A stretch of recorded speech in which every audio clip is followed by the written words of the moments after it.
I was raised around gangs and violence and drugs. Never wanted to be the popular drug dealer. I was kind of embarrassed to be a drug dealer. I was selling drugs to get out of the streets, not to become a kingpin. I was a junior in high school. One of my homeboys actually murdered another homeboy of mine. We're at the funeral and the mother walks up to the casket and she says, she turns and looks at us and she says, "I forgive the young man who killed my son." I was junior in high school and I didn't make all great decisions moving forward, but that was a major moment for me to use the exact same energies that I used to build the streets. We're here for the introduction of In and Out.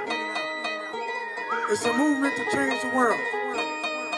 It represents all things and all of us at all times. It's about freeing ourselves of any prison. Welcome to In and Out Podcast, where I have dope conversations with incredible people who have been freed from some form of prison. I am Eric Giroux, your host, and today I'm talking with Johnny Wimbrey as he takes us on his journey of overcoming redemption, pain, grief, and overcoming adversity. I want to give you an opportunity, Johnny, to just tell us a little bit about yourself, what you're doing now, and then we can get in and start kicking it with our conversation. Absolutely, man. First of all, thank you for having me, man. Thank you for what you're doing. I believe that this podcast is a service, not just for communities, but just life, around the world, man, giving people an opportunity to breathe, beyond their circumstances and the adversities.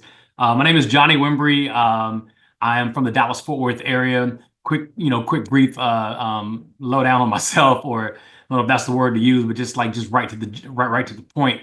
My earliest memory of life was living in a battered women's shelter. I was raised around gangs and violence and drugs my entire youth. Failed the second grade.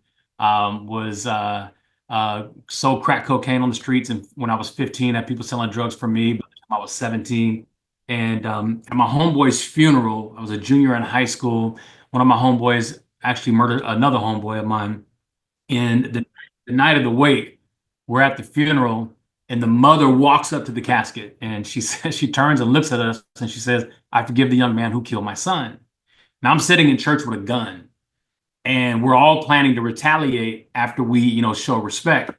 And the mother had found forgiveness, and I just had a moment. I'm like, I don't love him like that. If the mother had already found forgiveness, who am I to go seek revenge? And it was the absolute most mature moment of my life up to that point where I thought about something that was bigger and greater than me. So I asked the preacher to meet me outside. He met me outside. I gave him my gun, and pretty much I walked away from that lifestyle that night.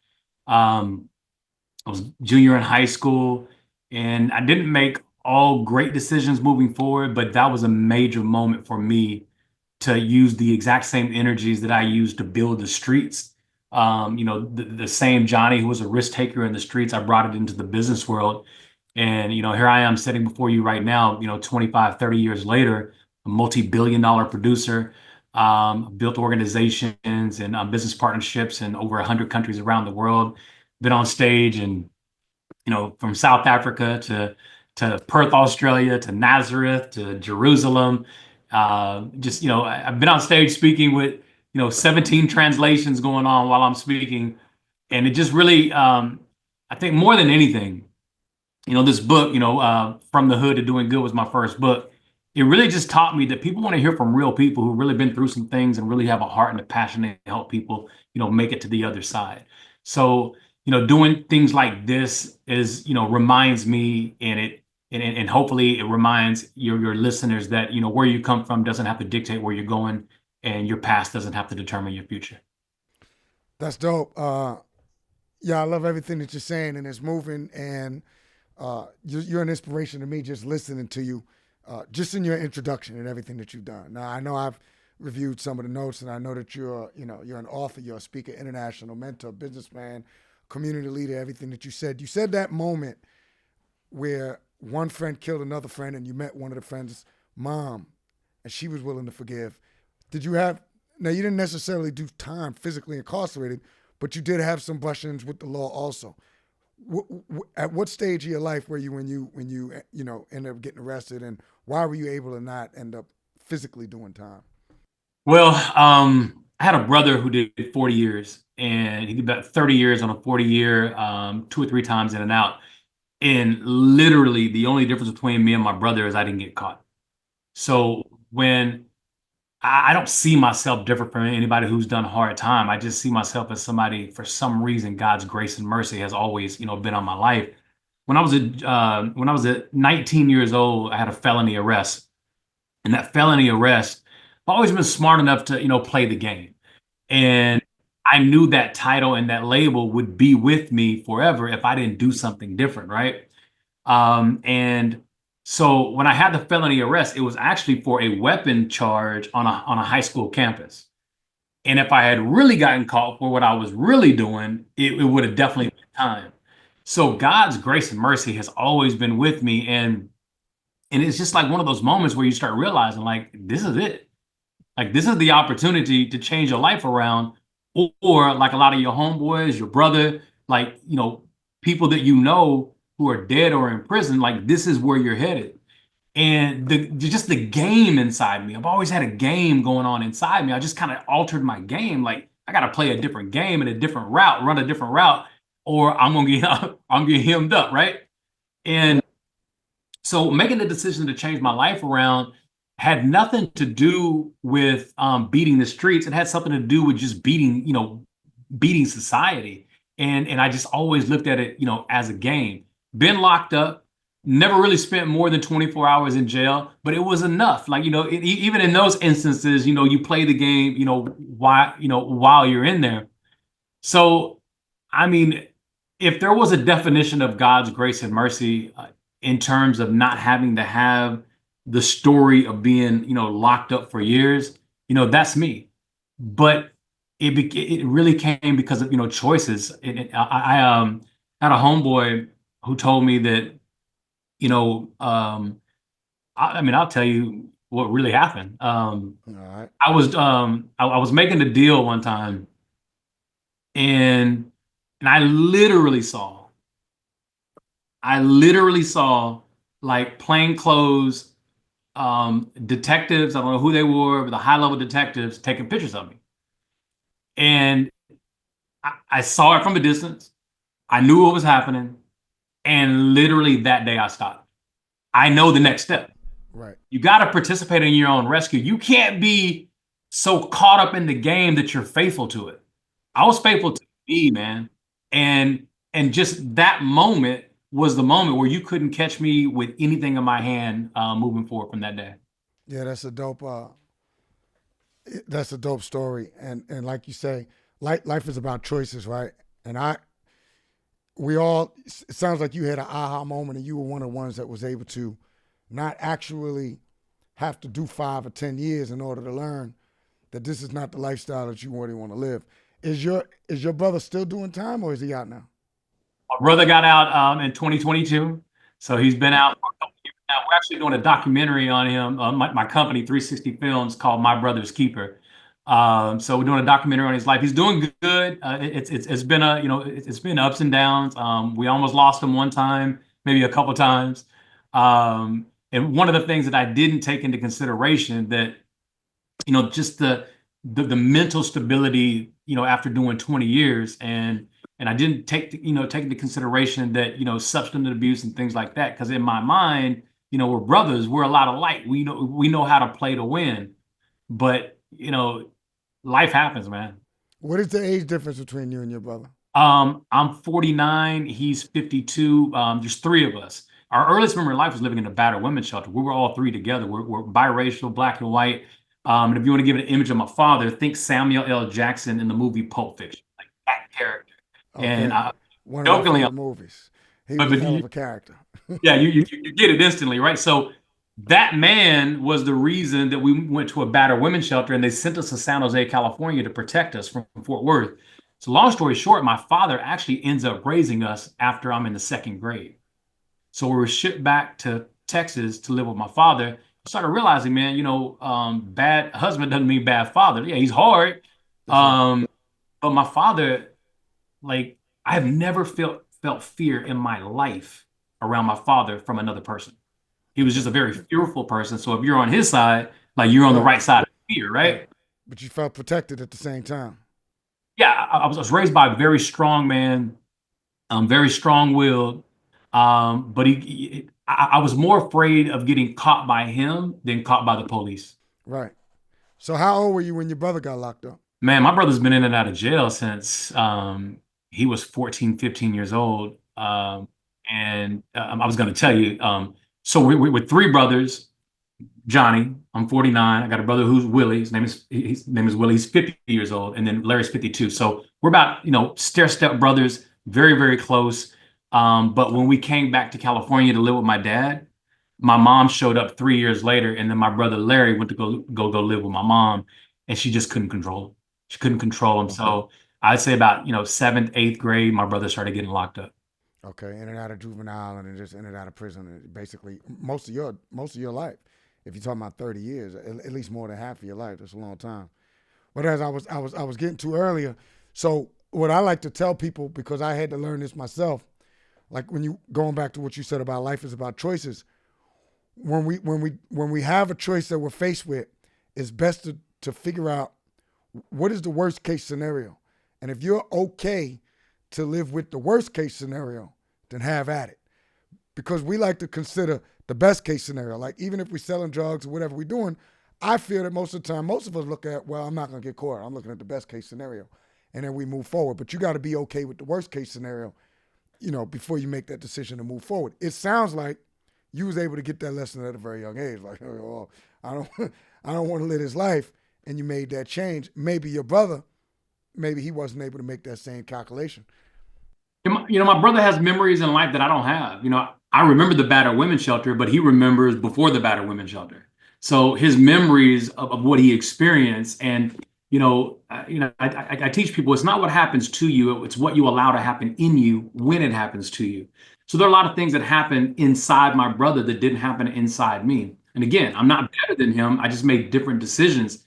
And when I say I played life like a game, I literally did. When that game was over, it's like playing Pac-Man back in the days. You put another quarter in and you play another game.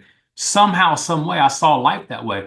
Like I've never been in a gang. And all my homeboys were, and I lived in Crip territory. 2 blocks down the road, it was blood territory. So I lived right on a very fine line.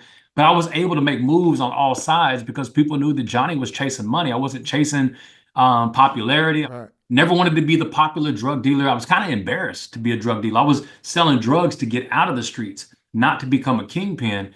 And and so I think something inside me just always, always said, I don't dance to anybody else's music. I felt like if I would have put a label on myself like a gang member, I would be dancing to somebody else's music. So I used to always tell my homeboys, I'm talking about like some pretty rough homies, right?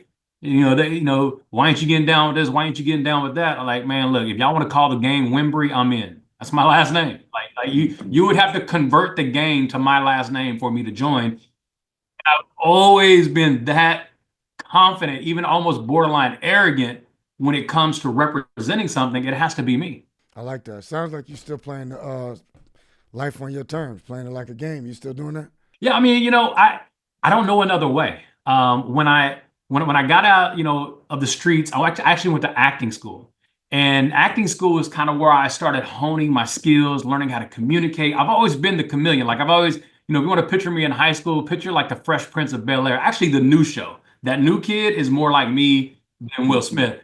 Like I was that kid that I can get you to laugh. I can pull you out of your zone. I can distract you in the middle of you being pissed off and about to make a horrible decision.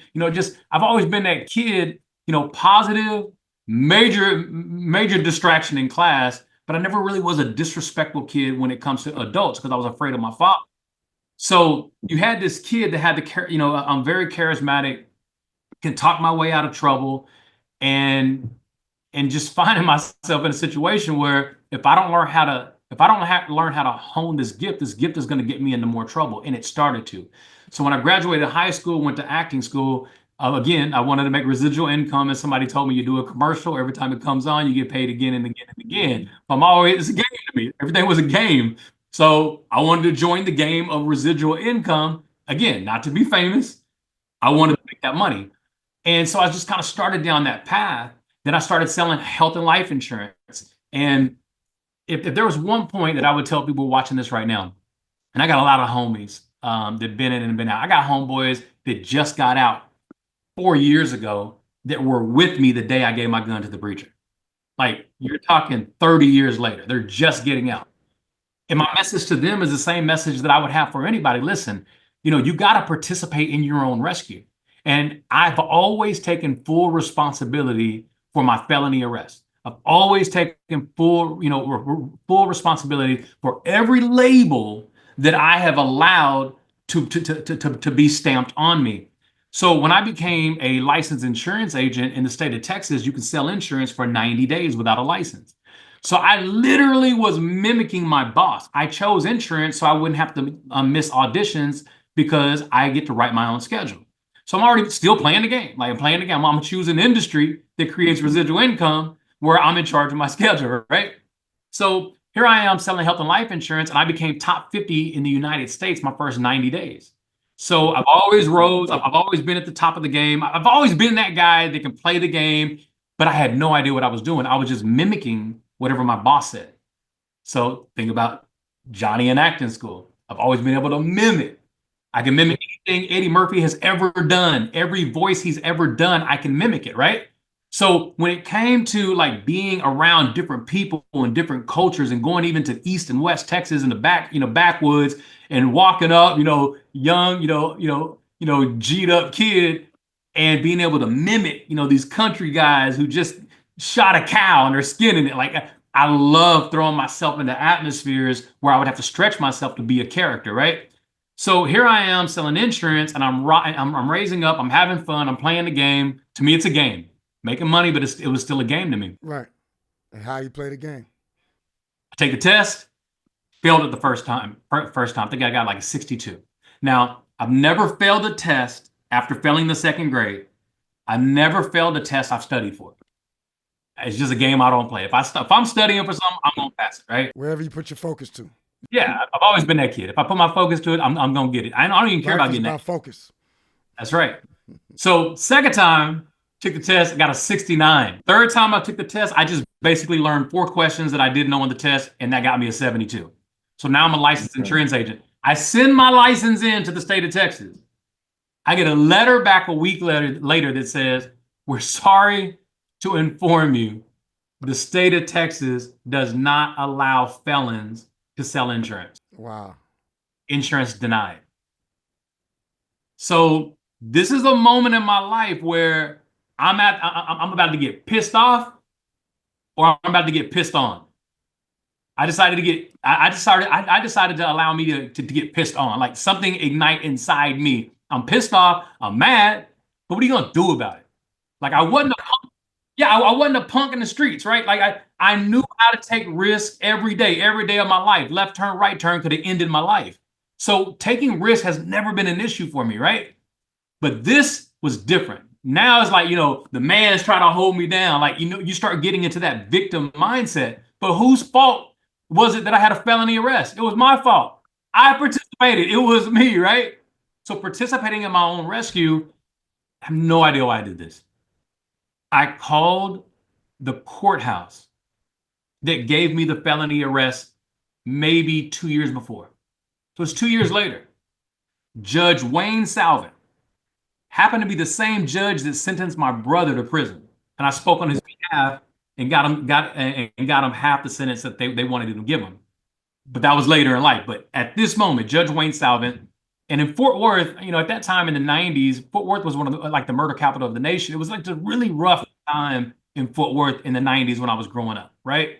So I called the courthouse and I said, "Man, will you write a letter on my behalf and just ask them to give me another chance?" And he did. He didn't have to, he did. 2 weeks later, the state of Texas, the Texas Department of Insurance, no explanation number, letter, nothing. I open it up, my license is in that envelope. So now I'm a legit licensed insurance agent in the state of Texas. And you got to ask yourself, like, what if I didn't make that call? Like, if you're listening to me right now, your past doesn't have to determine your future. But you got to understand the labels that you put on yourself. You got to accept that, but you got to participate in your own rescue. Like, play the game to win. Life is a game, man. Every entity in hell out there wants to hold me back. But I got to take ownership for all the labels that I put on myself to give them the power to hold me back. That's right. And by taking ownership of all of the labels that you put in yourself, you can continue to create new labels. You can create any type of label that you want. You might allow them to, your actions might allow them to create a negative label, but now your actions, you taking the steps and your behavior is dictating that it's going to be positive labels that they put on you. And that's dope. I like what you said, to be pissed off or pissed on. I like to say you're going to make a determination to either be bitter or better. Make that determination to be better. So let me say something on that, because when we say the word bitter, a lot of people don't understand what that is. Bitter is not anger. Anger is something you can use on a football field. You can use anger in the middle of a game. You can use anger like just to come off the, come off the ropes and win a fight. But when you're bitter, bitterness is a root. It's something inside you that you allowed to grow. And by the time it pokes its head up, it's so deep embedded in you, you don't even identify where it comes from. Bitterness changes your character. And there are times in my life that if I had allowed certain angers, and I'm talking about like, strategic people coming against me that was supposed to be a part of my team, a part of my organization. If I would have allowed that to turn into bitterness, it would have altered my character of who I am. And to me, I don't want to play the game to allow somebody to change who I want to be. So if I were to talk to, the 9-month-old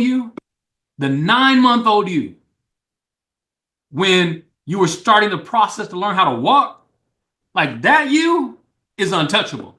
That you had no bitterness. That you had anger, but you had no bitterness.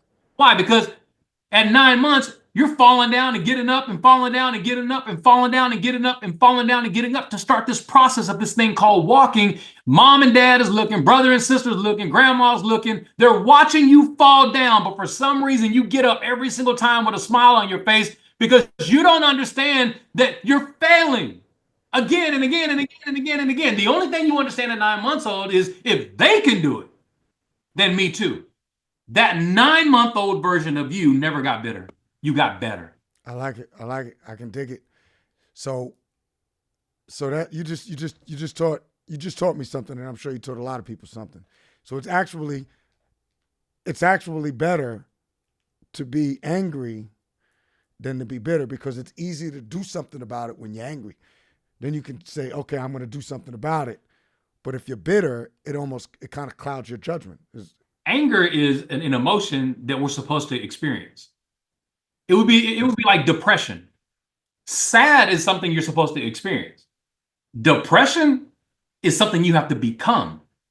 Like you're not, like, being sad is normal. Becoming depressed is almost like putting on the entire outfit and becoming something else. How'd you end up in South Africa? That thought jumped in my mind. So I've been to South Africa many times. I was speaking in, it's another point of participating in your own rescue. So when I was about 25, 26 years old, I began to be that guy on stage, building network marketing companies. So I was the guy on stage, and again, I got involved with network marketing because of residual income, and I was in charge of my own schedule, still playing the game, right? But I found a game that I can build and build people. Like if I'm in a position to build people, it feeds me. So I love building people. You like helping people. Love it, especially overcoming adversity. Like I love that. I love it. So end up being that guy on stage doing presentations, have people start reaching out to me saying, hey, do you speak in other places, right? I'm like, what does that mean? Like, of course I speak at other places like churches and things like that, but they're talking about on a professional level. So I had to go research the professional speaking industry. And obviously it led me to a man named Les Brown. Now, Les Brown's like #1 speaker in the world, right? In my opinion. And I would say within 2 years of researching Les Brown, I would meet him in person. And when I met him in person, he took me under his wing. And I've been on stage with Les Brown all over the world. But being at that time, like when I first met him, I joined his speakers program, and now I'm training speakers today.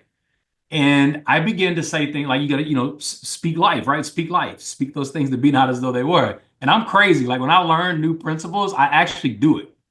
And I begin to say, I'm an international speaker. Now, I've never spoke anywhere outside the United States, but I'm an international speaker, right? And and it's starting to decree it. I'm an international speaker. I'm an international speaker. And I get the phone call.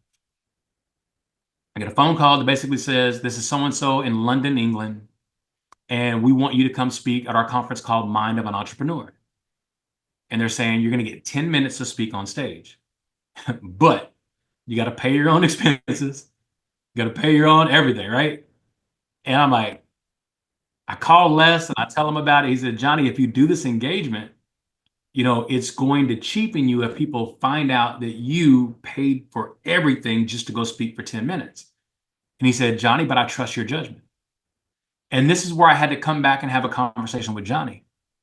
Who said they're an international speaker? I did. So if I declared it and the doors open and I'm starting to focus on the obstacles instead of the opportunities, this is me not participating in my own rescue. I want to be rescued to become an international speaker, right? So I go on a buddy pass. My book is brand new, so I'm already heavily invested into the book. I need revenue starting to come in. I had CDs and tapes and training courses. So, man, I packed two suitcases worth of stuff. I went to London, England, and there's only three American speakers that are there. I'm the last one because they want somebody with energy and somebody who's going to, high energy, right? The dude before me goes over on his speech. So the event coordinator comes to me and says, we're so sorry, Johnny. You're only going to have 5 minutes. And I'm like, that Eminem song starts playing in my head. Right. Okay. You get one shot. Make it happen, Captain. Man, I still have a picture to this day of me speaking at that event. I'm holding my books in my hand. I'm holding my CDs in my hand. And the entire time I'm speaking, I forget to talk about my product. And that's how like that I was gonna sell products to justify the entire trip to make money, right? I never said one word about my product. When I'm done speaking, there's a standing ovation, which is this is the United Kingdom. You don't really get standing ovations over there. That you get like real proper, right? And when I got back to my table, there was a line. I sold out of all of my products, which means it was a profitable trip, and I only spoke for 5 minutes. So you got to rewind that back. What if I would have had arrogance and said, listen, who do you think you are to ask me to come speak for free? I'm the one who said I wanted to be an international speaker. That one 5 minute speaking engagement would lead me to people that would take me all over the world, including South Africa. That one 5 minute speech has made me over $50 million in profits. But it was me participating in my own rescue. So now I train other individuals, not only just how to find their voice, how to perfect their message, but also how to participate, how to market themselves, how to build themselves up. So this is my world, man. I show people how to play the game that they want to play in, but play it at the highest level. Wow. I can dig it. Where were you at in South Africa? I've been to South Africa and I love it. I love Johannesburg. My first time there, I stayed in Nelson Mandela Square, so it was a big moment for me. Love the food. I've been to Durban, South Africa. I've never been to Cape Town. As many times I've been over there, I've never made it to Cape Town because in my mind, I'm like, I'll go next time. I'll go next time. I'll go next time. Been to Zimbabwe, but normally when I come, if I'm in Johannesburg, people will come hours on buses to come see me. So it's kind of like wherever I go, they'll come anyway, so I don't have to go, which kind of makes you lazy. But yeah, I love South Africa, man. Do you plan on going back anytime soon? Yeah, I was on a call today with I woke up with a message from somebody from Zimbabwe today, actually. We're always talking about it. We're always talking about it. We just got to make it happen. All right, yeah, we got to talk about it offset. I'd love to come out there and hear you speak. That's what I say, man. I got a huge following, a lot of love in South Africa. Okay, and you're talking about internet in entrepreneurship. Entrepreneurship, in those particular instances, how to launch home-based businesses and things like that. If somebody's watching And here's why I love home-based businesses, because they can't judge you. Doesn't matter what your past is. Doesn't matter. I've helped over 40 people make over $1 million building home-based businesses. And most of them, I'd say 95% of them were broke the day I met them. So, and then that's not including the hundreds of people that have made six figures, the thousands of people who make full-time income. Um, I like showing people how to participate in industries that can't discriminate. It's a game. It's a game, man. Why play a game if the roadblocks up ahead are already designed against you? The home-based business arena, they don't have any roadblocks that's designed to stop women, stop people of color. There's no roadblocks. If you bring in, you bring in the sales, you bring in the organization, they clap for you just like they clap for anybody else. That's awesome. Where do you think that comes from? Because I mean, you obviously you just love helping other people. I mean, you learn how to play the game yourself, and you fought yourself out of poverty, or I don't know if it's necessarily poverty, but out of the situations that you grew up in. Okay. Definitely poverty. All right, I don't want to put any. Man, you live in a battered women's shelter. Battered women's shelters from North Texas all the way to San Jose, California. That's poverty. That's right. That's right. So let me go back there. How long did you stay in a battered women's shelter? From my memory, I know it was, 2 3 about 2 years, and it was off and on. But my memory, That's you and one of your brothers and your mother. yeah, three of us and my mother.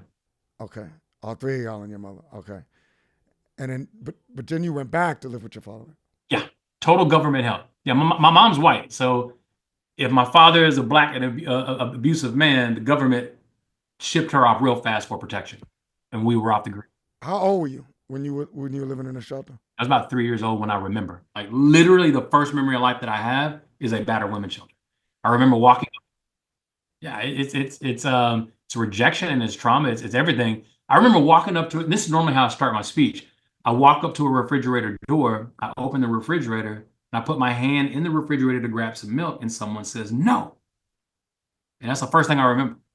It's like it's almost like you wake up from a dream, but I wake up for my first memory. That's the first memory I have. And I'm like, well, it wasn't my milk. It belonged to another family. But this is how I had to learn about community living with other families who are in the same situation you're in. The only problem is what's in the refrigerator doesn't belong to me. And that's the first memory, was trauma and rejection. Trauma and rejection, and in a strange roundabout way, those experiences that might have molded you and shaped you in some way also contributed to some of the good qualities that you have. Well, I mean, think about it. They say that the first impression is the lasting impression. And they teach you that in business. They teach you that in school, in entrepreneurialism. And what you really have to think about is if the first impression is that of an impact, like that it gives us the audacity to label people within seconds. The way people turn this podcast on, they see us both in hoodies, they start labeling us, they start and that's just how the human mind works. Like the way someone talks, the way they walk into a room, the way they carry themselves. Studies show that over 100 opinions are formulated subconsciously based on the first impression. So if that's true, what's your first memory in life? Because if the first impression truly is a lasting impression, well, wouldn't it be the first thing you remember about you? And then what happens is, if we allow that lie to dictate our lives, we'll start playing this hand of cards that we were dealt the day we were born. And we think that we have to play this hand for the rest of our life. And that's a lie from the pits of hell. That's what the enemy wants us to think. The enemy wants us to think that, Johnny, you were born and raised around gangs and violence and drugs. Your father's an abusive alcoholic. Your brother, has done prison time. Your mother's unstable in drugs. And you failed the second grade. Like all these labels. So I am supposed to be, I accept the fact I am supposed to be an abusive alcoholic. I am supposed to be a deadbeat dad. I am supposed to be in prison. I am supposed to be dead. I actually agree. I just choose not to participate. I choose not to participate in what somebody else says I'm supposed to be. I can't allow somebody else's opinion to become my reality. That's my game. We're all playing a game. You got to ask yourself, are you playing your game or are you playing the game that the system and the parameters that were put around you? Well, Johnny, it's not that easy.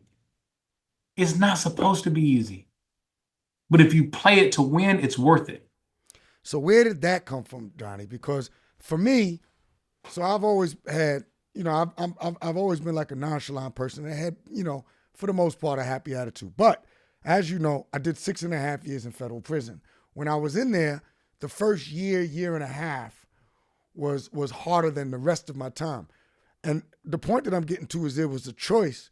There was a point when I was in there when I realized I could make a conscious decision to wallow in my sorrows and feel like, oh, I got all this time and it's a marijuana sentence. I shouldn't have got all this time.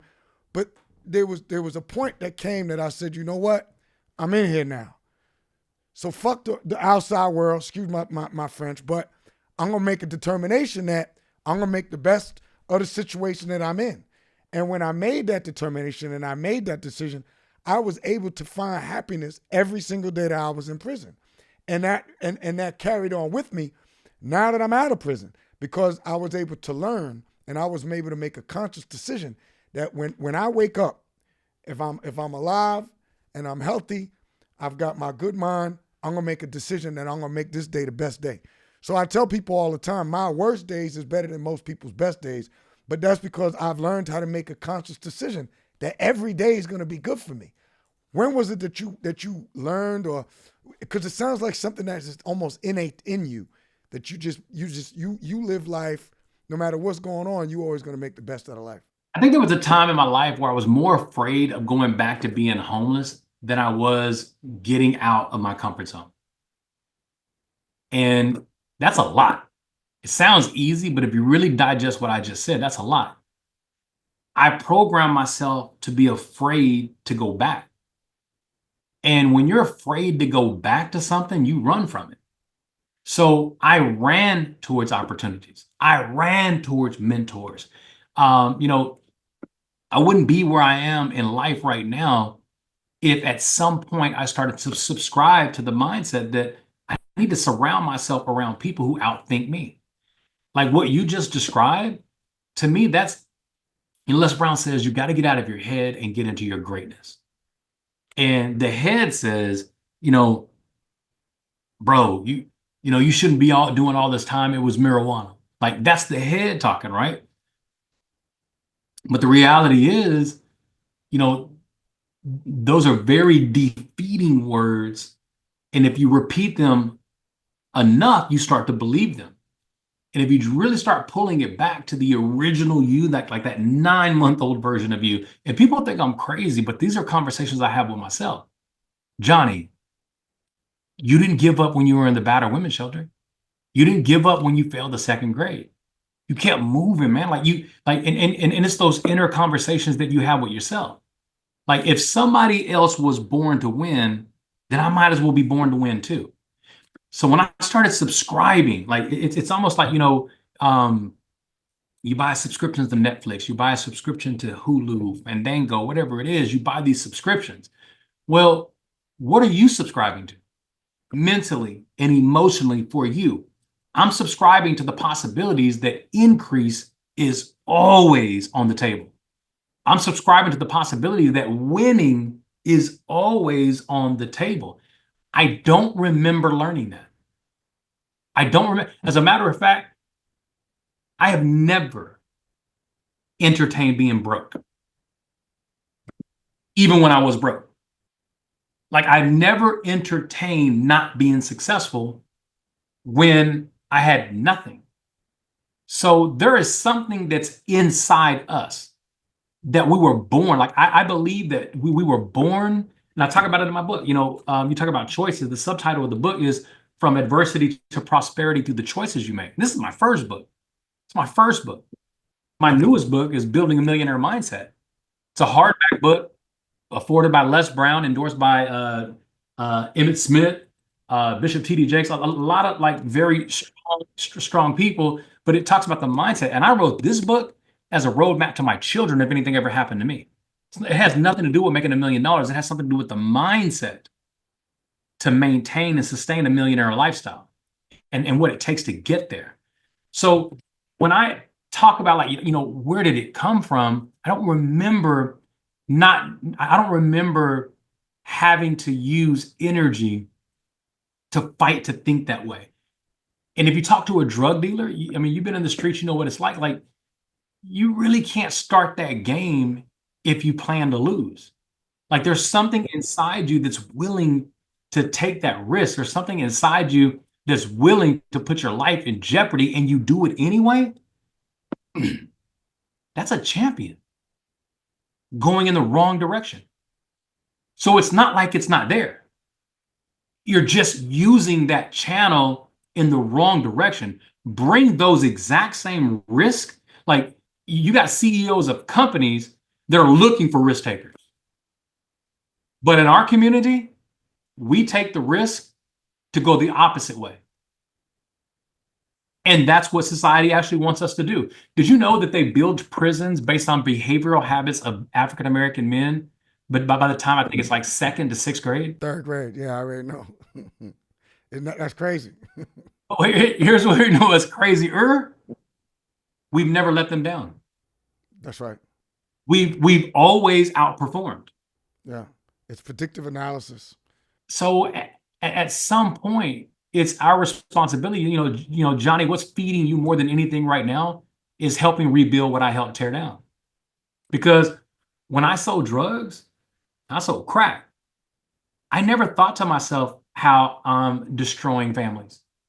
And that's crazy, right? Like, you would think, well, that's common sense, Johnny. No, it wasn't common sense to me. It was about making money. I never knew when I was selling crack that that person went home to a family and probably caused hell in the house. If I would have thought that way morally and consciously, it would have shook me. I never wanted to be the person that destroyed a family. You weren't thinking about that. You're just thinking about getting a check. Yeah. And what's crazy, it's common sense. I wasn't even tapped into common sense. Common sense is not that common. But you were also young at the same time, right? When you started selling crack, you were a kid. Were you? I was a kid. And here's what's crazy. You got to be very careful what you say to kids, because it was somebody who I love, who I care about, a mother type figure. And I just remember I was sitting in the back seat of the car, and I remember the drugs coming into the community. I remember when dad started to disappear from families.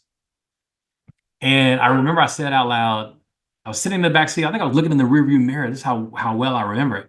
And I was like, I would never sell drugs. And this mother-like figure of mine said, never say what you won't do. And you talking about a crack of a door opening, it opened a crack of a door for me to see things differently, because she said that. Got to speak life. Got to speak life. Even if you're saying cliches, these are kids, man. These are kids. I heard a cliche and I adopted it. Next thing I know, I'm UGK, I'm a pocket full of stones. Like, all these things are starting. True story. Wow. It's easy to get addicted to the lifestyle too, people want to make money, but at the same time, I feel like even just as much as the money, a lot of times people get addicted to the lifestyle, to the excitement of selling drugs or there's a lot of different hustles that people do. And I feel that that's part of the addiction. Jerry, do you know a brother named Jerry as it relates to Les Brown? Which It's a black Jewish guy. that definitely sounds familiar. Definitely sounds familiar. If he's been around the Les Brown circle, he'll definitely know who I am. Okay, this is a brother I just met the other day, and I'll tell you about it offset. He's one of those hardcore Black Israelites. He's a hardcore Black Israelite. So I was at a round table on human rights. And so, I introduced myself. I talked about how I did 6.5 years in prison. When the whole thing was over, the brother Jerry said, I know where you've been. No, he said, I've been to where you've been. Now, I had already heard him speaking earlier. He's an educated guy, has a PhD now. So I said, what do you mean you've been to where I've been? He said, I've been to exactly where you've been. I did 20 years. So the brother said he did 20 years. Apparently, he's supposed to be one of Les Brown's managers. And So this is his brother that I met, and I just met him last week. So because Les Brown is somebody that I look up to, I've listened to him, and I'd love to meet him one day. He's in Atlanta, right? Right, and I haven't met him, but it was just, but I want to meet him, and I do a little public speaking. I want to get into it more, but Les Brown is one of the people that, like I said, that I admire, and I would love to meet him. So I ended up at this. I was invited to be on this panel, at this roundtable panel, speaking about human rights, and there was a lady, the consulate general from Israel was there, and this brother Jerry was there amongst other people. Ash Cash, not sure if you know who Ash Cash is, and it was an impressive roundtable of different people with a broad spectrum of experiences, many accomplishments, and it was an intellectual discussion. And I ended up meeting this brother. That's my kind of room right there. Exactly. And then I ended up meeting you today, connected to Les Brown. So That's awesome, man. And that's what it is, man. Like when things like that happen, man, we pull together, we put our minds together, and and we bring impact, man. We bring impact. life is about making impact. It is, man. It is, and you know, opportunities like this bring people together, and we got to figure out, how can we coexist together to help build each other, to help each other out. Because again, I got to help rebuild what I helped tear down, and I take full responsibility for my participation. Crack is different, man. Crack is different in what it did to our communities. Um, I've got to do as much as I can to help rebuild that. No, no, I respect that. So I'm originally from Bayside, Queens, and you know, so I know about the crack experience and selling crack. I started selling crack at 13, and that's one of the reasons why my parents got me out of New York and we moved down south when I was 15. So I've been in Atlanta for sometime we're similar age. I'm 51. Okay. Oh wow. Okay, so you were in the mix. How, so when we went to a battered women's shelter, we could have went to Brooklyn. Was it Harlem or Brooklyn or San Jose? My mom chose San Jose. Okay, no. Well, yeah, I mean, just two different experiences. Obviously, it's warmer. Yeah, but definitely, we were. I'll give you an example. When we left San Jose, California, the police were looking for me and my brothers. So well, we were the kids like the Little Rascals, like think about the Little Rascals, the hood version. Like we would jump on our roofs, like we just caused havoc. Y'all was into everything.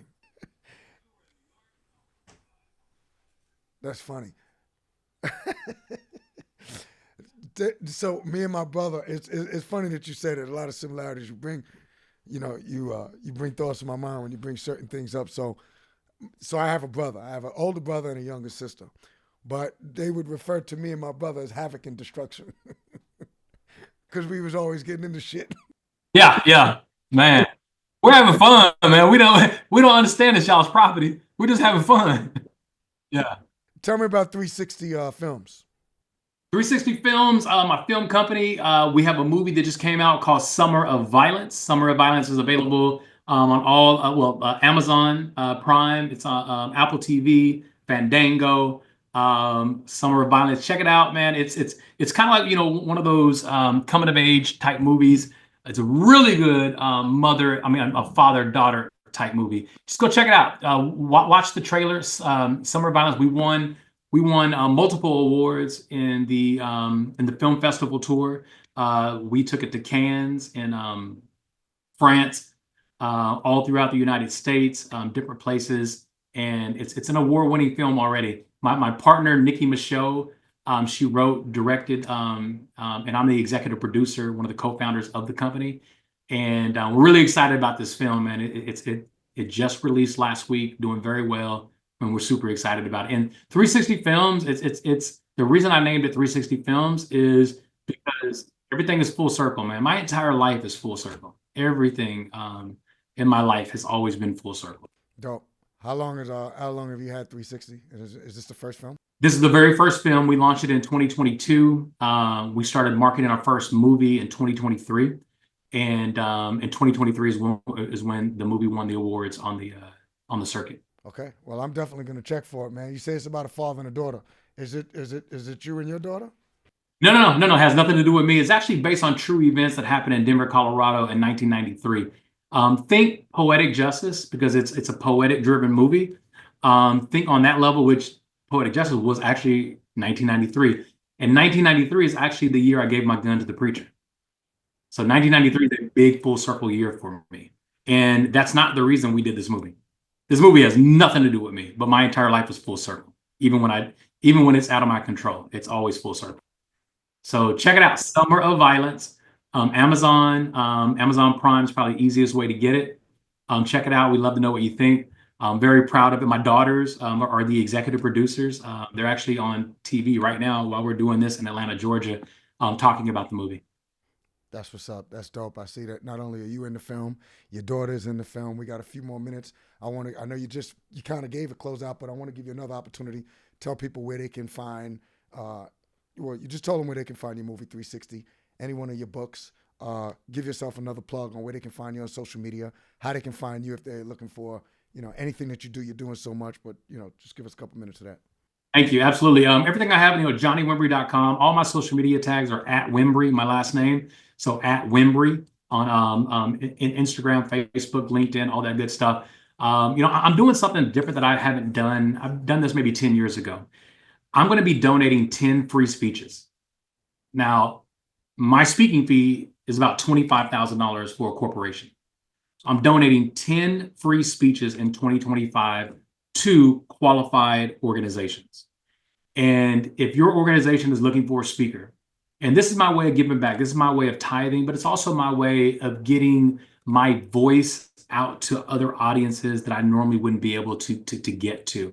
2025 is my year of breakout. It's my year of give back. It's my year of basically, just tying up those loose ends, and again, helping organizations build, expanding my voice. And it's the year of yes. So I'm donating 10 free speeches. If you're looking for a speaker, go to bookjohnny.com, whether it's virtual or coming in person, anywhere in the world. I'm donating 10 free speeches. That's dope. That's dope. All right. All right. Well, number one, I want to thank you, man. I want to thank you for taking your time. It's international speaker, international businessman, international entrepreneur. This man is a father. Yo, you've taught us so much today, and we appreciate you taking the time. You're giving back, and it shows. 360, everything coming around, full circle. You're an encouraging brother. You're inspirational. You're motivating, and I just appreciate you taking the time out to share your story, to talk with us here at In and Out Podcast, but also everybody else in the audience. People have so much to learn from you, and you're very inspiring, and we appreciate that. Thank you for having me, man. It's an amazing platform. Keep doing what you do, man. You have a different heart, a different passion to help people. Stay in your lane, man. This is a huge lane. It needs to be full, so go full blast with it, man. I honor and respect all your work. I appreciate that so much, brother. All right, all right. I appreciate everybody for tuning in and checking us out. Y'all know what we do here at In and Out Podcast. I appreciate y'all for spending time with us to listen to this dynamic and dope brother, Johnny Wimbrey. He's giving y'all a lot of gifts. He's taught you about either being pissed off or pissed on, and you got to make the decision yourself. He's told us so many times throughout this podcast, and he is so right, that life is about making choices. Life is about determining whether you want to be bitter or better, and this brother is teaching us all how to do it. We appreciate y'all for continuing to tune in with us. You know where to find us at INNOUTWW by Eric Geralt. That's In and Out Podcast. Continue to check us out on all forms of social media. And remember, make sure you hit that button. When you see that subscribe button, make sure you hit that button. To all other forms of social media, make sure that you're either commenting, make sure you're following back, make sure you're subscribing, make sure you're checking us out, telling your friend, and sharing. Continue to check in with us, and now we're out. Peace.